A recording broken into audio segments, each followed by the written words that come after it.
Hello, ladies and gentlemen, loyal Imperial citizens and rebel scum alike. Welcome to another Liam Aiden gameplay video. Back with more Star Wars Galaxy of Heroes today, where we're going to be unlocking Grand Admiral Thrawn's flagship, the Chimaera. So it's just going to be a short video today. It's not a particularly challenging event, but I thought I would just make this quick video on it anyway, just to give folks an idea of what to expect when they're approaching the final tier of this event. So in order to complete this event, you need 7-star rebel ships, and for capital ships that means you need a 7-star home one. Now as you can see here, I've literally only just 7-starred home one. It's one of my weaker capital ships. I've not really put a whole lot into Admiral Akbar. He's only at gear level 9. This is just 33,000 power, just a little bit over. And in fact, if we take a quick look on my rebel fleet all in, again, not very powerful. So Ghost, Phantom, they're still making an appearance in my defensive light side squad in Galactic Arena, but only as reinforcements. And of course you've got Biggs, Wedge, and Cassian Andor's Y-Wing. They're my only 7-star ships. So this isn't a very powerful fleet. I'm going into this with a pretty weak fleet, but I think we're going to be able to do it. I don't think it's going to be that difficult. Let's take a look at the event. Here we go. So they're saying you need 7 stars, ability level 7, and 36,000 GP. I really don't think you need that. I think we're going to be perfectly fine. And there's the Chimaera right there. Beautiful ship. Unfortunately, can't see the underside. It's obviously where it's got that really cool design. So I've completed all the tiers 1 through 6, 3-star. They're pretty easy. So here in this final tier, they're saying try to use Taunt to absorb the Chimaera's strategic dominance, which is the ultimate ability. So here we go. This is what I'm going to go with. Akbar, Wedge, Phantom, Ghost, and then Biggs and Cassian Andor in the U-Wing. Called it a Y-Wing earlier. There's of course a U-Wing in the reinforcement slots. There we go. That's a cool Chimaera design underneath. So let's give this a go. Boom. So I hardly ever fight with Home 1, hardly ever fight with any of these ships actually, so it might take me a little while just to remember all of their abilities. I think what we're going to do first is take out Vader, because that's a beast of a ship, so let's get rid of that. Boom, bye-bye Vader. Easy. I mean, if we're cutting through this easily with this kind of squad, you really don't need anything that powerful. I mean, maybe Hera is gear 10. Other than that, I think everyone I'm using here, they're gear 9. Gear 9 max. So yeah, let's call out. Let's get some Wigs synergy there between those two. There we go. Drop an AoE. Boom. Okay, we've got this. TIE fighters, let's take these guys out of the sky. Reassuringly ineffective. Got that taunt up on Biggs there. I don't even remember what all of these do even. This is how little I use Home 1s. Let's just throw some protection up there. Let's just do a basic attack. Boom. We've got this. Too easy.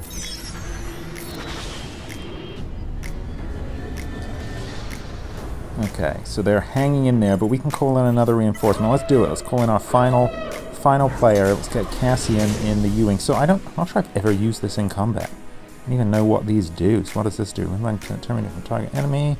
Buffs, blah, blah, blah. Sure, just do basic. There we go. Nice. Boom. There we go. Easy as that. So guys, if you are watching this, that is nothing. There we go. 100 Chimaera shards. That's all you need to take the Chimaera up to 7 stars, to max that out there. 50 crystals and 1 million of those ship credits. That was super easy. Super easy. I think Hera might be gear 10. Everyone else is gear 9. And none of those abilities are gear 7. I assure you of that. This is a really easy event. And that was 3-star as well. It's not like we scraped by. We got 3-star. Didn't lose a single ship. Easy peasy. Let's do this. Let's bring the Chimaera up. As you can see, again, a ship I don't really use. I've not invested in it. Hardly any of these abilities are upgraded here. But I do have Thrawn at gear level 12, so it's not a complete slouch. Just over 40,000 GP. Boom. There we go. Another 7-star capital ship.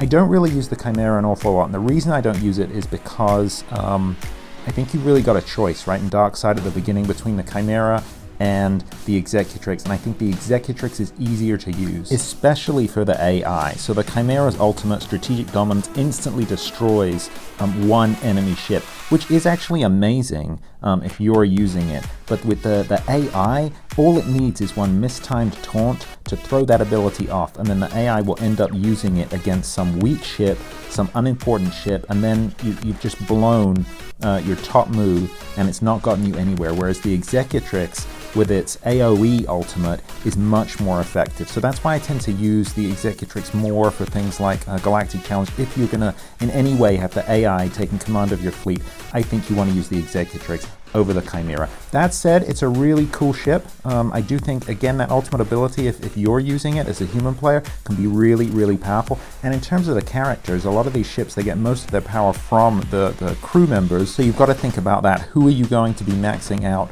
And, you know, if you're going to relic someone, I mean, you want to be relicking Thrawn before you're relicking Tarkin, I would say. So overall, maybe you're going to end up going with the Chimaera, but initially at least, the Executrix, certainly my favor has been with the Executrix. So this was a long roundabout way of saying, even though I've just 7-starred the Chimaera, I think I'm still going to be using the Executrix. 6 stars, 90 out of 100 shards, so I'm going to 7-star any minute now. The next time that event comes around, I will have a 7-star Executrix. But I think I'm still going to be using the Executrix, even now that it's only got 6 stars over the Chimaera, just because I've buffed it up so much. But eventually maybe I'll switch to the Chimaera, who knows. Anyway, that is all for today. Thank you so much for coming along on this journey. Hopefully this has been helpful. People who are looking to unlock the Chimaera, don't worry about it. It's a walk in the park. You don't need any strategy, don't need any tips. You can walk through it, Gear 8, Gear 9, no problem. If you did enjoy this video, found it entertaining or interesting in any way, please consider giving it a like, a thumbs up down below. As always, comments, criticisms, and suggestions are always welcome. And why not consider subscribing to the channel? I drop new Star Wars Galaxy of Heroes and Marvel Strike Force videos every week. That's all for Liam Maiden Gameplay today. I'll see you in the next one. In the meantime, look after each other. And remember, the Force will be with you. Always.